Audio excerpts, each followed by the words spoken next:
देखिए अभी हम आपको हिंदी व्याकरण में सर्वनाम का महत्वपूर्ण ऑब्जेक्टिव को बताएंगे। यदि आप इस वीडियो को शुरू से आखिर तक देख लें तो आपको यह अच्छा समझ में आ जाएगा कि आखिर सर्वनाम से जुड़ा हुआ वह कौन कौन सा ऑब्जेक्टिव है जो कई बार एग्जाम में पूछा गया है और आने वाले समय में जो एग्जाम होगा उसमें भी पूछा जा सकता है। इसलिए इस वीडियो को शुरू से आखिर तक देखें ताकि हम आपको आसान शब्दों में इस पाठ से संबंधित हर एक वह घटनाओं को बता सकें जो आपको आने वाले समय में काम देगा। तो अब ध्यान से देखिए, सबसे पहले आपको यह जान लेना चाहिए कि सर्वनाम किसे कहते हैं, इनके कौन कौन से भेद होते हैं और किस भेद में कौन सा शब्द आता है। तो ध्यान दीजिए, सबसे पहले आपको पिछला वीडियो में यह बताए होंगे कि किसी के नाम को संज्ञा कहते हैं। इस बात को दिमाग में घुमाना है, कहिएगा सर ये का है ला। तो देखिए अभी हम आपको क्या बोलें, किसी के नाम को संज्ञा कहते हैं और पता है संज्ञा के बदले में जिस शब्द का प्रयोग करते हैं उसी को सर्वनाम कहते हैं। मतलब यह यदि संज्ञा समझे हैं तो सर्वनाम भी समझ में आ जाएगा और नहीं यदि संज्ञा पढ़े हैं तो सुन लीजिए फिर से, किसी के नाम को संज्ञा कहते हैं। राम, मोहन, सोहन, गांव, घर, किसी का भी नाम हो उसे संज्ञा कहते हैं। और संज्ञा के बदले में जो शब्द आता है उसी को कहते हैं सर्वनाम। संज्ञा के बदले में जो शब्द आता है उसे को क्या कहते हैं, सर्वनाम। सर्वनाम के 6 भेद होते हैं। कौन कौन सा? पुरुषवाचक सर्वनाम, निश्चयवाचक सर्वनाम, अनिश्चयवाचक सर्वनाम, निजवाचक सर्वनाम, संबंधवाचक सर्वनाम, पुरुषवाचक सर्वनाम। यदि पुरुषवाचक सर्वनाम के बारे में चर्चा करें, जिस शब्द का प्रयोग स्त्री या पुरुष के नाम के बदले में किया जाता है उसे कहते हैं पुरुषवाचक सर्वनाम।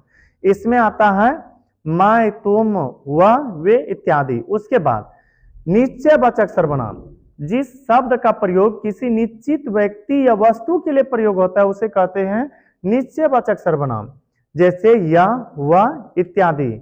उसके बाद अनिश्चयवाचक सर्वनाम, जिस शब्द का प्रयोग निश्चित व्यक्ति या वस्तु या स्थान के लिए प्रयोग नहीं होता है उसे कहते हैं अनिश्चयवाचक सर्वनाम। जैसे कोई कुछ, खुद से सोचिए, कोई इधर से दौड़ते हुए गए और कोई पूछते कौन गया, हम कहते कोई होगा, यानी कि हमें भी पता नहीं है, वो निश्चित है। फिर पूछा जाएगा क्यों गया या क्या कर रहा है, कुछ कर रहा होगा। कोई कुछ अनिश्चयवाचक सर्वनाम है। फिर आ जाता है प्रश्नवाचक सर्वनाम, जिस सर्वनाम का प्रयोग प्रश्न करने के लिए किया जाता है उसे कहते हैं प्रश्नवाचक सर्वनाम। इसमें आता है कौन, क्या इत्यादि। उसके बाद संबंधवाचक सर्वनाम, जो एक दूसरे के बीच संबंध स्थापित करे उसे कहते हैं संबंधवाचक सर्वनाम। इसमें आता है जो, सो, जौन, तौन इत्यादि। उसके बाद निजवाचक सर्वनाम, जिस सर्वनाम का प्रयोग वक्ता स्वयं अपने लिए करता हो उसे कहते हैं निजवाचक सर्वनाम। अब जल्दी जल्दी इसके महत्वपूर्ण ऑब्जेक्टिव को देखते हैं। तो संभवतः आपको यह समझ में आ गया होगा, किसी संज्ञा के बदले जिस शब्द का प्रयोग किया जाता है उसी को सर्वनाम कहते हैं। सर्वनाम के 6 भेद होते हैं। अभी इसी से जुड़ा हुआ ऑब्जेक्टिव को बताते हैं। पहला प्रश्न है, जो शब्द किसी भी संज्ञा के बदले में आता है, जो शब्द किसी भी संज्ञा के बदले में आता है उसे क्या कहते हैं? उसे हम सर्वनाम कहते हैं। क्या कहते हैं? सर्वनाम। जो शब्द किसी भी संज्ञा के बदले में आए उसे सर्वनाम कहते हैं। फिर आगे प्रश्न है, सर्वनाम के कितने भेद होते हैं? सर्वनाम के भेदों के बारे में चर्चा करें तो 6 भेद होते हैं। सर्वनाम के कितने भेद होते हैं? 6 भेद। पहला जो भेद था पुरुषवाचक सर्वनाम, पुरुषवाचक सर्वनाम के 3 भेद होते हैं। यह बात याद रखिएगा, प्रथम पुरुष, मध्यम पुरुष और अन्य पुरुष। प्रथम पुरुष, मध्यम पुरुष और अन्य पुरुष। अब आगे प्रश्न है, जो सर्वनाम पुरुष या स्त्री के नाम के बदले में आता है, जो सर्वनाम पुरुष या स्त्री के नाम के बदले में आता है उसे क्या कहते हैं? उसे कहते हैं पुरुषवाचक सर्वनाम। क्या कहते हैं? पुरुषवाचक सर्वनाम। और आपको यह बात याद रखना है, पुरुषवाचक सर्वनाम के 3 भेद होते हैं। पुरुषवाचक सर्वनाम के 3 भेद होते हैं। कौन कौन सा? उत्तम पुरुष, अन्य पुरुष और मध्यम पुरुष। उत्तम पुरुष, अन्य पुरुष और मध्यम पुरुष। फिर इसमें ऐसे प्रश्न है, जिन शब्दों का प्रयोग बोलने वाला अपने लिए करता है, जिन शब्दों का प्रयोग बोलने वाला अपने लिए करता है उसे हम कहते हैं उत्तम पुरुष। क्या बोलते हैं? उत्तम पुरुष। और जिनको सुनाया जाता है उसे कहते हैं मध्यम पुरुष, और जिनके बारे में किया जाता है बात उसे कहते हैं अन्य पुरुष। फिर आगे प्रश्न है, जिन शब्दों का प्रयोग बात किए जाने वालों या सुनने वालों के लिए होता है, सुनने वालों के लिए होता है, उसे क्या कहते हैं? उसे कहते हैं मध्यम पुरुष। क्या कहते हैं? मध्यम पुरुष। ध्यान रखिएगा, जिन शब्दों का प्रयोग बात किए जाने वालों या सुनने वालों के लिए होता है उसे कहते हैं मध्यम पुरुष, और जो बोलते हैं उसे कहते हैं उत्तम पुरुष, और जिनके बारे में बोला जाता है उसे कहते हैं अन्य पुरुष। फिर आगे प्रश्न है, जिससे निश्चित व्यक्ति या वस्तु का बोध हो उसे क्या कहते हैं? जिससे निश्चित व्यक्ति या वस्तु का बोध हो उसे कहते हैं निश्चयवाचक सर्वनाम, और जिससे अनिश्चित व्यक्ति या वस्तु का बोध हो तो फिर उसे कहेंगे अनिश्चयवाचक सर्वनाम। फिर आगे प्रश्न है, जिससे निश्चित व्यक्ति या वस्तु का बोध नहीं हो उसे क्या कहते हैं? उसे कहते हैं अनिश्चयवाचक सर्वनाम। इसमें आता है कोई, कुछ। फिर आगे प्रश्न है,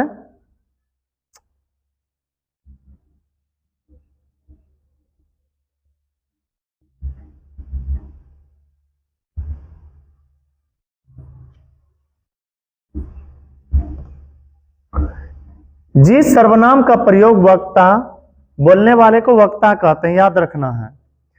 जिस सर्वनाम का प्रयोग वक्ता अपने लिए करता है उसे क्या कहते हैं? वक्ता जब अपने लिए करता हो तो उसे कहते हैं निजवाचक सर्वनाम। क्या बोलते हैं?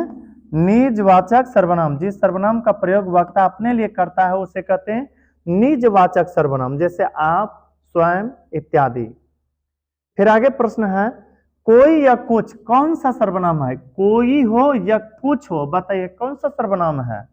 यह है अनिश्चयवाचक सर्वनाम। फिर आगे प्रश्न है, कौन कौन सा सर्वनाम है? आप यहां पर यह सोचेगा कि यह जो कॉमा के अंदर है ना, इधर दोनों तरफ से कॉमा के अंदर, इसके बारे में पूछा गया है कौन कौन सा सर्वनाम है, कौन प्रश्न करने के लिए किया जाता है, इसलिए यह हो जाएगा प्रश्नवाचक सर्वनाम। फिर आगे प्रश्न है, मैं कौन सा सर्वनाम है? मैं अपने बारे में बता रहे हैं ना, पुरुषवाचक सर्वनाम। कौन सा सर्वनाम होगा? पुरुषवाचक सर्वनाम। जिस शब्द का प्रयोग किसी पुरुष या स्त्री के नाम के बदले में आता है उसे कहते हैं पुरुषवाचक सर्वनाम। फिर आगे प्रश्न है, हम कौन सा सर्वनाम है? हम, मैं, हम, यह हो गया पुरुषवाचक सर्वनाम। कौन सा सर्वनाम? पुरुषवाचक सर्वनाम। फिर आगे है, जॉन या जो, जॉन या सो, जॉन या सो कौन सा सर्वनाम है? यह है संबंधवाचक सर्वनाम। कौन सा? संबंधवाचक सर्वनाम। जो सर्वनाम एक दूसरे के बीच संबंध स्थापित करे उसे कहते हैं संबंधवाचक सर्वनाम। इसमें आता है जो, सो, जॉन, तौन। अब यहां पर सर्वनाम को सेट करके भरपाई करना है वाक्य को। देश पढ़ रहा है, सोचिए, देश पढ़ रहा है, यह पढ़ रहा होगा, मैं पढ़ रहा होगा, वह पढ़ रहा होगा। पहले तो मैं होगा नहीं, क्यों? क्योंकि मैं पढ़ रहा नहीं होगा, मैं पढ़ रहा हूं। यह किसी वस्तु के लिए प्रयोग किया जाता है, निर्जीव के लिए प्रायः। तो मैं पढ़ रहा हूं या फिर कोई पढ़ रहा है तो निर्जीव थोड़े ना होगा, संभवतः वह सजीव होगा। तो वह पढ़ रहा है या अच्छा सेट होता है, वह पढ़ रहा है। थोड़ा सा इसमें अच्छा सेट कीजिएगा सोच समझ के। फिर आगे है, पुस्तक पुरानी है, ये नहीं होगा, वेब नहीं होगा। क्यों? क्योंकि पुस्तक पुरानी है, पुस्तकें पुरानी है हो रहा था तो समझते बहुत पुस्तक है, कितना पुस्तक है? एक। तो फिर यह का प्रयोग करना है, यह पुस्तक पुरानी है। फिर आगे प्रश्न है, देश जा रहा है। अब इसमें सेट कीजिए, तुम जा रहा है, ये तो सेट होगा नहीं, तुम जा रहे हो, यह होगा। यह जा रहा है, वह जा रहा है, यह प्रायः सजीवों के लिए प्रयोग किया जाता है, इसलिए यह मत दीजिएगा। वह यह प्राय निर्जीवों के लिए प्रयोग होता है। यह किसके लिए प्रयोग होता है? निर्जीवों के लिए, इसलिए यह का प्रयोग जल्दी मत कीजिएगा। वह जा रहा है वह अच्छा से होगा, क्यों? क्योंकि वह जो है ना किसी पुरुष या स्त्री के नाम के बदले में आया होगा। फिर आगे है भाई आता है, वे भाई आता है नहीं होगा, क्योंकि वे बहुवचन के लिए प्रयोग किया जाता है, लेकिन यहां पर भाई आता है, एक भाई है। आपका भाई आता है, मैं भाई आता है, मैं तो कभी नहीं होगा। आपका भाई आता है, आपका यहां पर होगा, क्या होगा? आपका, या फिर आपके भी रहता तो वो भी चल जाता।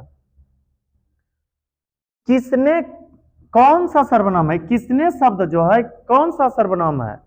किसने, क्यों? यह प्रश्न करने के लिए करते हैं, इसलिए हो गया प्रश्नवाचक सर्वनाम। फिर आगे प्रश्न है, पुरुषवाचक सर्वनाम के कितने भेद होते हैं?